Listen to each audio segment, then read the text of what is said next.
The massive doors of the Galactic Council chamber slammed shut with a sound like thunder. Ambassador of the Collective stood at the center of the circular room, his blue skin pale with worry. Around him, representatives from 47 different alien species sat in their floating seats, all staring at him with various combinations of eyes, sensors, and other sensory organs. Council President raised one of his four arms for silence. His voice boomed across the chamber through the universal translator system. "Ambassador, you requested this emergency session. Speak." Took a deep breath, his gill slits fluttering nervously. "Honored council members, I bring terrible news. The hegemony has declared war."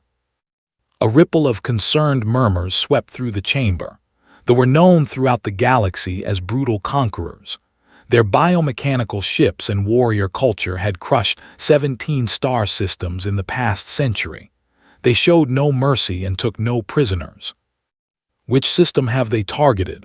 asked Ambassador Al from the crystalline hegemony, her voice crackling like breaking glass. Hesitated.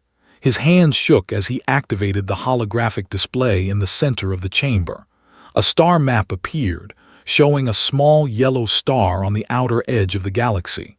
A red marker pulsed around the third planet. "They have declared war on Earth." Silence fell over the chamber like a heavy blanket. For a full minute, none of the assembled aliens spoke. Then, slowly, whispers began to spread. "Earth, the primitives we just made contact with. Are they insane?" President leaned forward in his seat. His ancient face showed deep concern. "Are you certain of this information?" "I am afraid so, President. Our intelligence network intercepted military communications 6 hours ago. Admiral himself is leading the assault fleet. 200 ships, all fully armed." Ambassador of the Peaceful Traders Union stood up, his tentacles writhing in distress. "This is madness. Earth has barely achieved basic. They do not even have faster-than-light travel yet. Why would they waste resources on such a primitive world?" Pulled up another display. This one showed Earth as seen from space, a blue and green marble covered in swirling white clouds. "Our first contact team classified Earth as a Class 12. Extreme gravity, dangerous weather, aggressive native life forms. The humans who live there are unusual." "Unusual how?" asked President. "They are remarkably violent, even for natives. Their entire history is filled with wars. They have weapons that can destroy their own planet. They compete with each other constantly, even within their own species. I believe this constant conflict has made them incredibly adaptable." Ambassador Al's crystalline body chimed softly as she shifted. "Still, they have no space fleet to speak of. A few primitive chemical rockets, some basic satellites. What threat could they possibly pose to the—" "None," admitted sadly. "That is why this is so puzzling. They usually target wealthy systems or strategic locations. Earth has neither. It is an isolated world with limited resources and a pre-FTL civilization." The chamber erupted in discussion. Dozens of languages mixed together as the aliens debated among themselves. Some suggested they had made an error. Others wondered if Earth held some secret resource they had missed. President called for order. "When did first contact with Earth occur?" 3 months ago, replied, "a routine survey mission. The humans were surprised to learn they were not alone in the galaxy." "How did they react?" "Cautiously. They asked many questions about galactic politics, military capabilities, and potential threats. Far more questions about danger than about trade or cultural exchange. We found it odd but typical for a paranoid species." Ambassador Orr of the Scientific Coalition spoke up. His robotic voice was flat and emotionless. "We should analyze their military capabilities. Perhaps they see something we missed." Activated another display. It showed crude human spacecraft and basic weapon systems.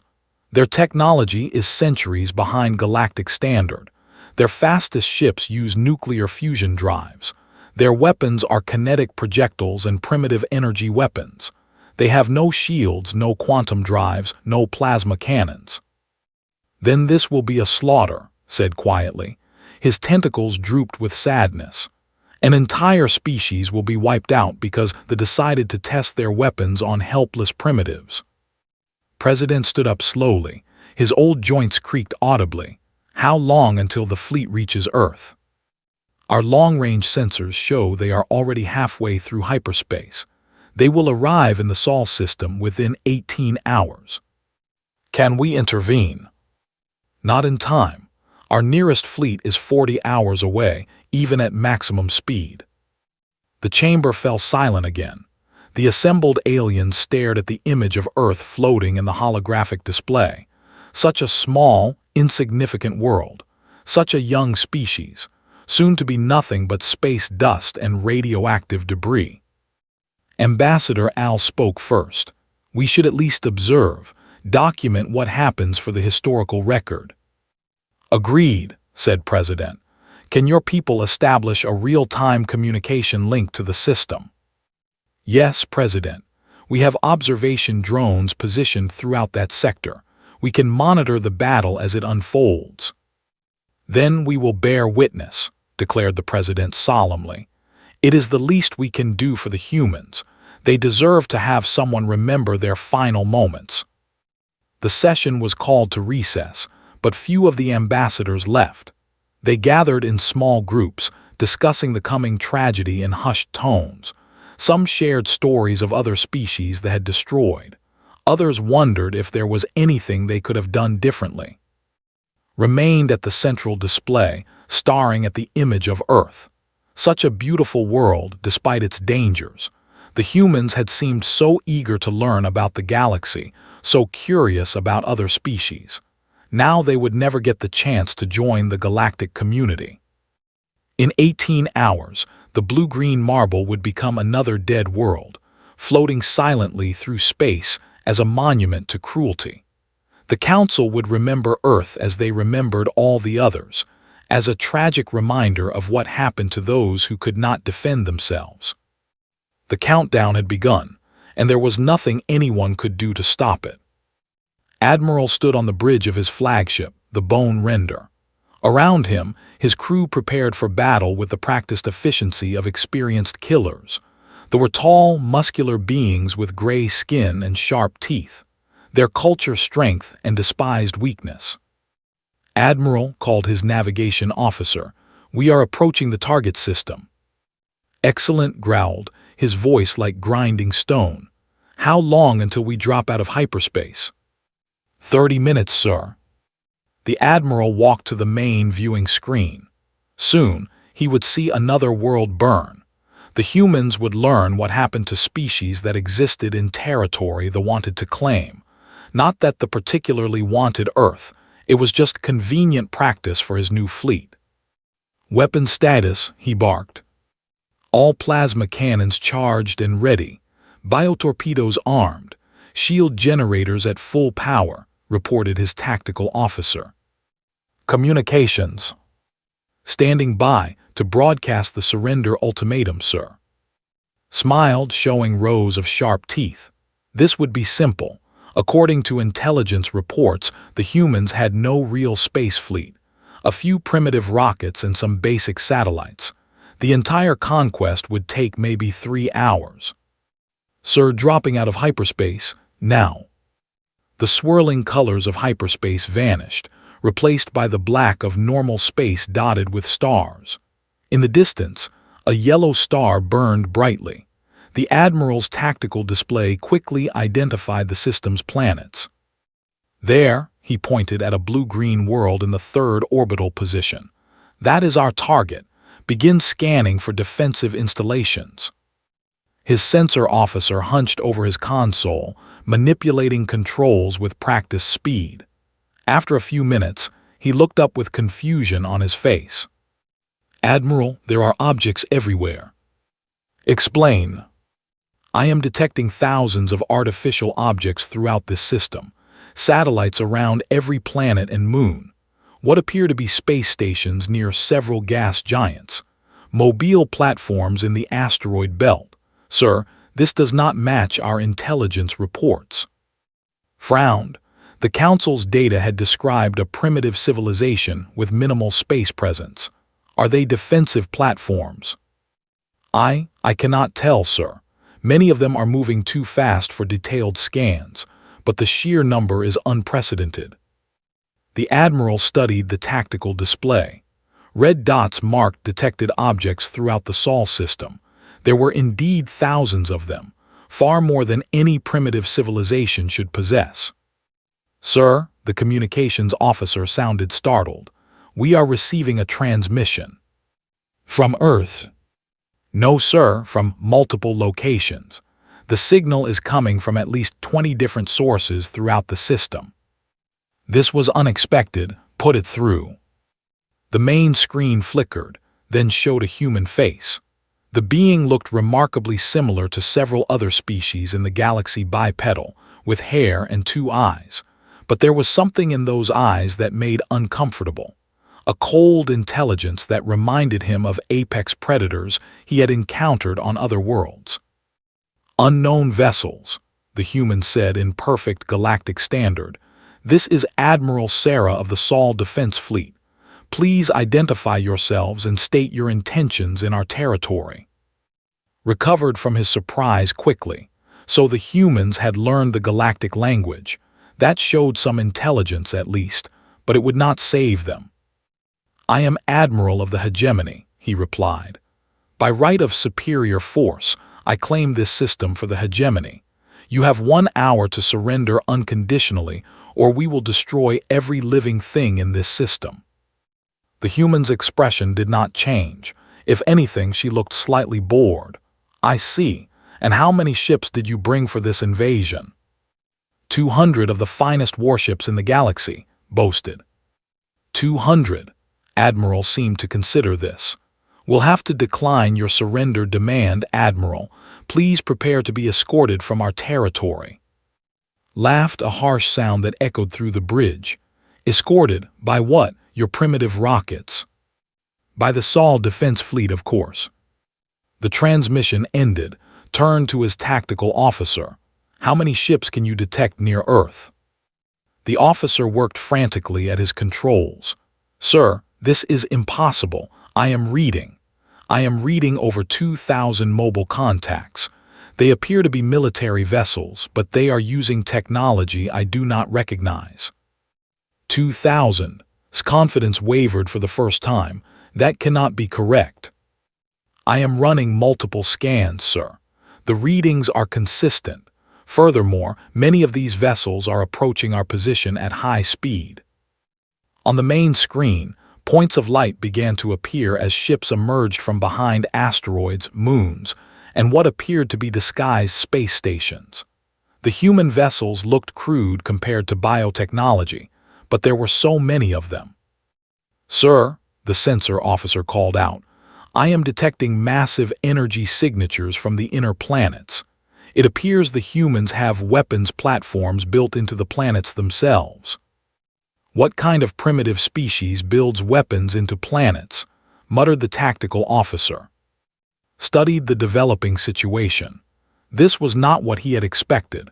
According to every piece of intelligence he possessed, Earth should have been defenseless. Instead, he found himself facing a space fleet that outnumbered his own 10-1.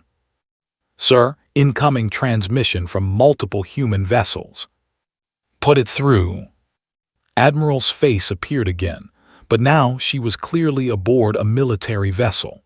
Warning lights flashed in the background, and could hear the efficient chatter of a warship preparing for combat. Admiral, you have entered Sol system with hostile intent. We are giving you one opportunity to withdraw peacefully. If you refuse, we will consider your fleet a threat to human survival and respond accordingly. Respond accordingly, snarled. You dare threaten the... We're not threatening you, Admiral replied calmly. We're informing you.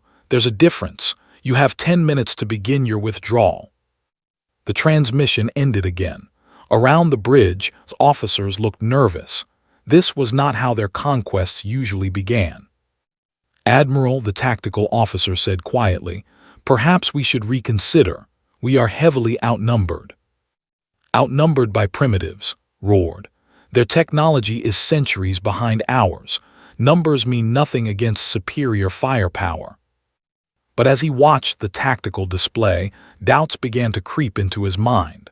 The human ships moved with surprising coordination. They had positioned themselves to cut off any escape route, and there were so many of them. "Sir, the 10 minutes are up." Straightened his shoulders. He was a warrior. He would not be intimidated by primitives, no matter how many ships they had. "All ships, battle formation. Prepare to show these humans the price of defying the hegemony." What he did not know was that across the system, human military commanders were also preparing for battle. They had been waiting for this day for 3 months, ever since they learned that the galaxy was full of hostile alien civilizations. Today would be the test of everything they had built in secret. The Galactic Council chamber had become a place of shocked silence. Every ambassador sat glued to the massive holographic display that showed real-time feeds from the Sol system. What they were seeing, everything they thought they knew about human civilization. Ambassador stood near the central controls, his blue skin now almost white with disbelief. "This cannot be accurate," he whispered. "Our surveys showed Earth had barely achieved basic." President leaned forward in his floating chair. His ancient eyes studied the tactical display with growing amazement. Thousands of red dots representing human vessels moved across the screen in perfect formation. "How many ships are we seeing?" "Over 2,000 confirmed military vessels," replied the technician monitoring the feeds. "And more are appearing every few minutes. They seem to be emerging from hidden bases throughout the system." Ambassador's tentacles writhed in confusion. Where did they come from? Our last survey was only 6 months ago. They had perhaps 50 primitive spacecraft then. The display zoomed in on various parts of the Sol system. What had appeared to be simple asteroids were opening up to reveal massive military installations. Moons that seemed barren were launching squadrons of warships. Even the gas giant planets had rings of defensive platforms that had been invisible to standard scans. "Look at this," called out Ambassador Al, her crystalline voice ringing with amazement. She pointed to one of the feeds showing Mars, Earth's neighboring planet. "They have turned an entire world into a military base." The red planet's surface was covered with launch facilities, weapons platforms, and what appeared to be massive shield generators. Ships rose from hidden underground hangars like angry insects from a disturbed hive. "Impossible," breathed Ambassador, or his mechanical sensors clicked as they tried to process the data. The energy requirements alone would require the output of their entire star. How are they powering all of this? President activated the communication system. "Can we contact Earth directly?" "Yes, President," replied. "Dr. Wei, their council liaison, has been standing by." "Patch her through immediately." The display shifted to show a human woman in what appeared to be a military command center. Doctor looked remarkably calm for someone whose world was about to be attacked by the galaxy's most feared fleet. "Doctor," President began, "we are observing the situation in your system. Can you explain what we are seeing?" Doctor smiled slightly. "I suppose our little secret is out now. Hello, honored council members. I am currently aboard Defense Station Alpha, one of our primary command centers." "Defense Station Alpha?" asked Ambassador. "We detected no such installation during our surveys." "Of course you didn't," Doctor replied matter-of-factly. "We hid it inside asteroid 433 Eros. We've gotten quite good at camouflage over the past 3 months." The council members exchanged stunned glances. Ambassador spoke first. "Doctor, our records show that 3 months ago your species had fewer than 100 spacecraft. Now we are detecting thousands. How is this possible?" Doctor's expression grew serious. Honored council members, I think there's something about human nature you need to understand. When you first contacted us, what was our first question? President searched his memory. You asked about potential threats in the galaxy. Exactly. Not about trade opportunities, not about cultural exchange, not about advanced technology. The very first thing we wanted to know was who might try to kill us. The chamber fell silent as the implications of her words sank in. You see, Doctor continued, most species apparently develop faster than light travel and then seek out the galactic community for mutual benefit. Humans developed FTL because we realized the universe might be hostile. The moment we learned about the hegemony, about their history of conquest, we knew this day would come. Ambassador Al's body chimed softly, but the construction required, the logistics, the resource management. Humans are very good at logistics when our survival is at stake, Doctor said simply. Do you know what we call events that could end our entire species? Great filters. We've been studying them for centuries. Asteroid impacts, supervolcano eruptions, nuclear war, climate change, artificial intelligence gone wrong. When we learned about galactic civilization, we added alien invasion to the list. On the tactical display, the fleet was forming battle lines. Their biomechanical ships looked sleek and deadly compared to the angular, utilitarian human vessels. But they were outnumbered 10-1. You militarized your entire star system in 3 months, said Ambassador, or in disbelief. We didn't militarize it, Doctor corrected. We revealed the militarization we had already begun. You have to understand, humans don't see space as an opportunity for exploration. We see it as the ultimate high ground. Every moon, every asteroid, every planet is either a potential fortress or a potential threat. President studied the feed showing human children in what appeared to be underground bunkers, calmly following evacuation procedures. Your civilians seem remarkably calm. We've been preparing them for this possibility their entire lives. Every human child learns about existential threats and how to survive them. We've been practicing for invasion scenarios since the day we learned aliens existed. The display showed the first exchange of weapons fire as plasma bolts met human kinetic barriers. The alien technology was clearly superior, but the humans had prepared for that too. Their ships moved in coordinated groups, using superior numbers and tactics to compensate for technological disadvantage. Doctor asked Ambassador hesitantly, what exactly are we watching? Doctor's calm expression never changed, but something cold flickered in her eyes. You're watching what happens when someone threatens human survival. They made a fundamental error. They assumed we were primitive because we were newly discovered.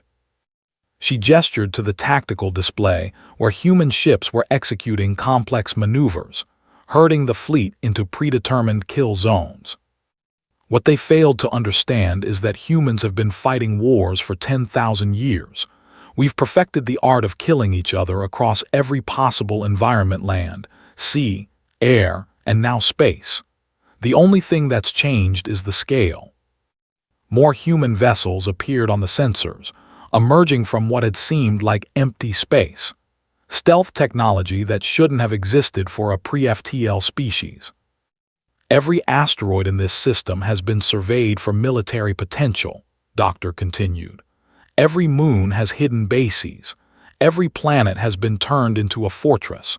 We've spent 3 months turning Sol into the most heavily defended system in known space.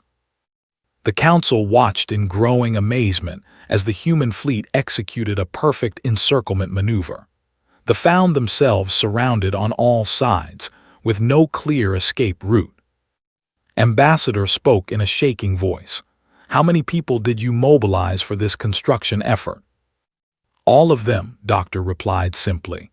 When human survival is at stake, every human becomes a soldier, an engineer, or a support specialist. We stopped all non-essential activities and focused entirely on defense preparation. President stared at the display in wonder. Your entire species worked together. Mr. President, humans have many differences: political, cultural, religious. But we have one thing that unites us absolutely. We will not go extinct without a fight. Every human understands that principle. The battle was intensifying now, with both sides taking casualties.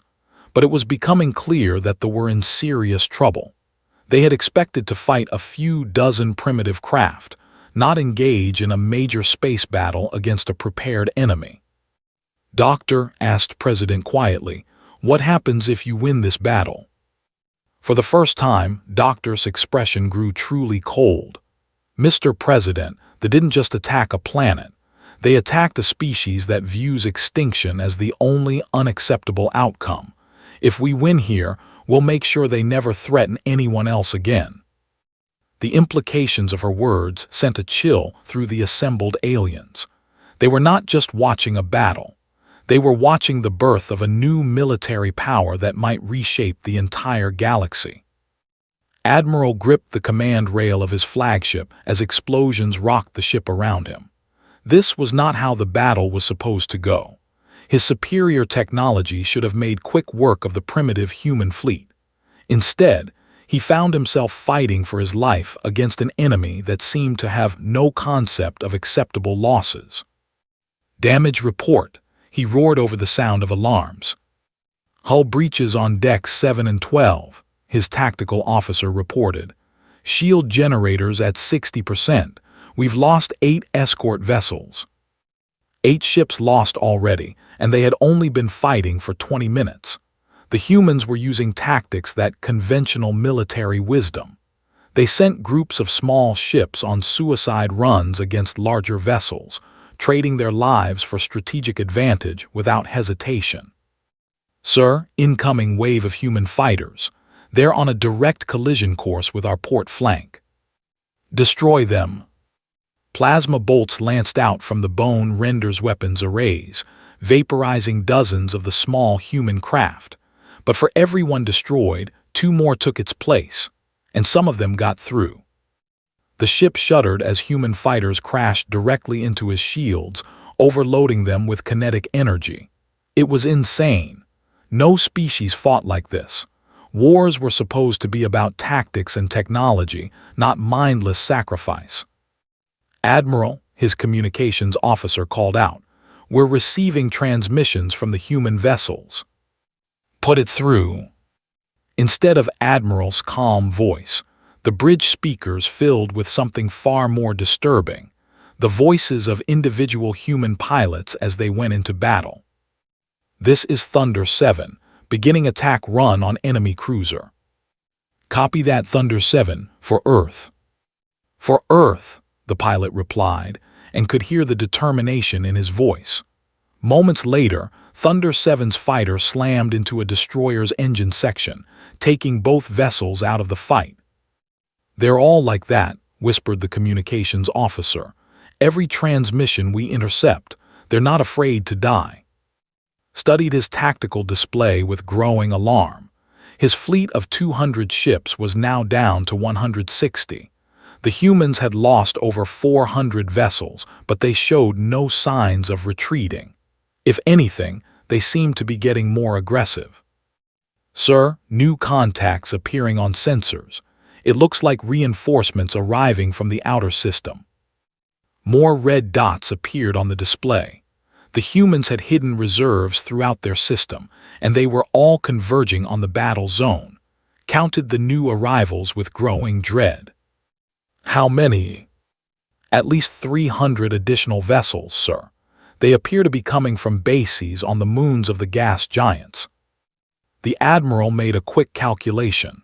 Even with his technological advantage, he could not win against those numbers, especially when facing an enemy that treated death as an acceptable cost of victory.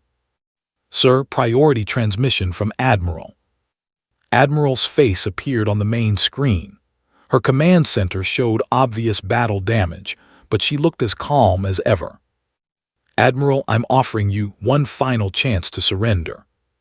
"Surrender?" snarled. "The do not surrender to primitives." "Then you don't understand what you're fighting," replied.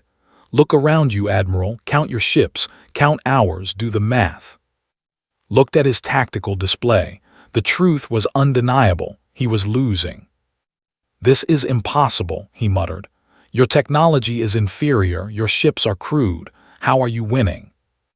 Admiral leaned forward slightly.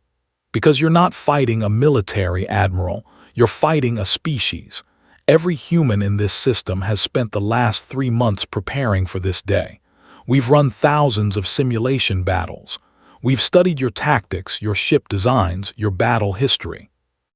Impossible. You had no access to that information. We traded for it. Medical technology, agricultural techniques, cultural artifacts. Other species were happy to share information about the. It seems you've made quite a few enemies over the years. His blood ran cold. Military intelligence was supposed to be secret. No one traded battle plans with primitives. You see, Admiral continued, humans have a saying, know your enemy. We've studied you for 3 months, Admiral. We know your ship specifications, your standard tactics, your fleet composition. We've prepared counters for everything you might do. As if to prove her point, a coordinated human attack began on the rear guard. The human ships moved with perfect precision, exploiting weaknesses in ship design that shouldn't have been known to anyone outside the hegemony.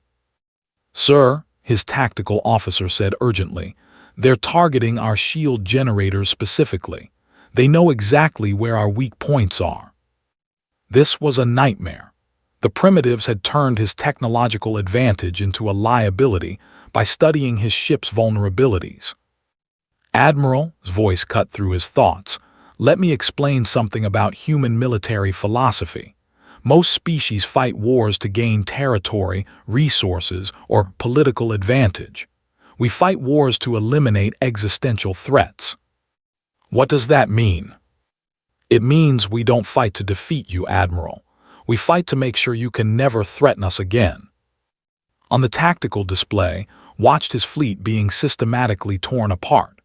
The humans had abandoned all defensive positions around their worlds. Every ship, every weapon, every soldier was focused on destroying his fleet. They were willing to leave their planets undefended rather than let a single ship escape. Sir, we've lost 60 ships. Recommend immediate withdrawal. We cannot withdraw, said grimly. They have us surrounded. It was true. While he had been focused on the frontal assault, human ships had positioned themselves to cut off every escape route. His fleet was trapped in a slowly contracting sphere of enemy vessels. Admiral, he called out, what do you want? Unconditional surrender, she replied. Every ship, every crew member. You will be treated according to galactic law, but your military capability ends here. Looked around his bridge. His officers were watching him, waiting for orders. They had never faced defeat before. They had been the apex predators of the galaxy for centuries. And if we refuse? Then we destroy every ship in your fleet, said matter-of-factly. We're prepared for that outcome. Are you? Another wave of human fighters screamed past their pilots broadcasting final messages to their families as they prepared for suicide attacks. These beings fought like apex predators defending their territory. There was no fear, no hesitation, only absolute determination. Sir, his weapons officer spoke quietly, if we surrender, we live. If we fight, we all die here. Stared at the tactical display. His mighty fleet, the pride of the hegemony, was being destroyed by primitives who shouldn't have been able to build a proper spaceship. But somehow, these humans had turned their entire star system into a weapon designed specifically to kill. How, he whispered. How would Admiral? Asked. How did you do this? In 3 months, this should have taken decades. Admiral smiled, and for the first time, saw something truly frightening in her expression. Admiral, you made one fatal assumption. You assumed humans were primitive because we were newly discovered. What you didn't understand is that humans have been preparing for war since we first looked up at the stars and wondered if something was looking back. The truth hit him like a physical blow. The humans hadn't built this defense in 3 months. They had been building it for generations, waiting for the day when the galaxy would finally notice them. Today wasn't the beginning of their military preparation. Today was the day they finally got to use it. The Galactic Council chamber had never been so quiet. For 2 hours, the assembled aliens had watched the most lopsided military defeat in recorded history. Admiral's surrender had been broadcast across every civilized system in the galaxy. The mighty hegemony, conqueror of 17 star systems, had been utterly destroyed by a species that hadn't even known aliens existed 4 months ago. President finally broke the silence. How many ships survived? Technician checked his displays with shaking hands.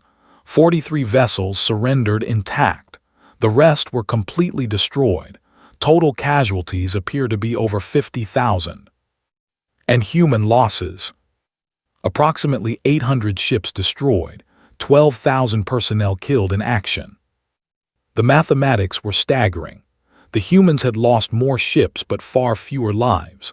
They had somehow designed their vessels to maximize crew survival even during suicide attacks. Ambassador's tentacles drooped with exhaustion. In 3 months, they built the most powerful military force in galactic history. No, Doctor's voice cut through their discussion. She was still connected via quantum communication, but now her image showed her aboard what appeared to be a massive military station. We didn't build it in 3 months. We've been building it for over a century. The council members turned to stare at her image. President leaned forward. Explain. Honored council members, I think it's time you understood the truth about human civilization. We've been a spacefaring military power for much longer than you realize. Doctor manipulated controls off-screen, and the chamber's display changed to show a historical timeline of human space development. This is the public timeline we shared with your survey teams. Basic rockets, primitive satellites, limited space exploration. This is what we wanted you to see. The timeline shifted, showing a completely different progression. Military bases on the moon dating back 50 years, armed stations throughout the asteroid belt, weapons platforms hidden throughout the outer system. This is the real timeline. We've been militarizing space since the moment we achieved orbital flight. Every scientific mission, every commercial satellite, every exploration program had dual military purposes. Ambassador Al's crystalline form chimed with shock. You've been lying to us since first contact. We've been protecting ourselves, Doctor corrected. The first thing humans learn about space is that it's hostile. Radiation, vacuum, debris, stellar events, everything out here wants to kill us. When we learned that space also contained aggressive alien species, we simply adapted our preparations. The display showed massive underground facilities on Earth, hidden manufacturing centers throughout the system, and fleet bases disguised as civilian infrastructure. Doctor, President asked slowly, exactly how large is your true military capability? The Sol Defense Fleet consists of approximately 8,000 combat vessels of various classes, supported by 15,000 auxiliary craft. We have military installations on every major celestial body in our system and hidden bases throughout local space. Stunned silence filled the chamber. That was larger than most sector fleets. But the resources required. Ambassador Or's mechanical voice trailed off. Humans are very efficient when survival is at stake, Doctor said simply. We've been operating under wartime economics for decades, just in case. Every human contributes to the war effort because every human understands that extinction is the alternative. The display now showed real-time feeds from across the Sol system. Human fleets were already moving beyond Earth's orbit, escorting captured vessels toward processing facilities that had been built in secret. What happens now? Asked Ambassador. Doctor's expression grew serious. Now we ensure this never happens again. The hegemony declared war on a peaceful species and attempted genocide. That cannot be allowed to stand. What do you mean? I mean we're going to the... The chamber erupted in shocked exclamations. President called for order. Doctor, surely you don't mean to continue the war. Mr. President, they have killed billions of sentient beings across 17 star systems. They are an existential threat to galactic peace. As the members of the galactic community, we feel obligated to eliminate that threat. Ambassador writhed his tentacles nervously. But invasion, conquest, that would make you no better than them. We're not conquering anyone, Doctor replied calmly. We're performing pest control. The cold matter-of-fact way she said it sent chill through the assembled aliens. The military will be permanently dismantled, she continued. Their leadership will face trial for war crimes. Their conquered territories will be liberated, and they will be placed under protective supervision to ensure they never again threaten peaceful species. President struggled to process this. Doctor, you're describing the complete destruction of their civilization. I'm describing the elimination of a threat to galactic stability. The chose to be predators. We're simply introducing them to an apex predator. The tactical display updated to show massive fleet movements from the outer Sol system. Hundreds of human vessels that had remained hidden during the initial battle were now moving toward the hyperspace jump points. How many ships are you sending? Asked Ambassador. All of them, Doctor replied. This is what humans call total war. When we fight to win completely and permanently. The implications of her words settled over the council like a heavy blanket. They had welcomed what they thought was a primitive species into the galactic community. Instead, they had unleashed the most efficient military force in known space. Doctor, President said carefully, what are your species' long-term intentions regarding galactic politics? For the first time, Doctor smiled warmly. Mr. President, humans have no interest in conquest or domination. We want to be good galactic citizens. We want to trade, share knowledge, explore the universe together.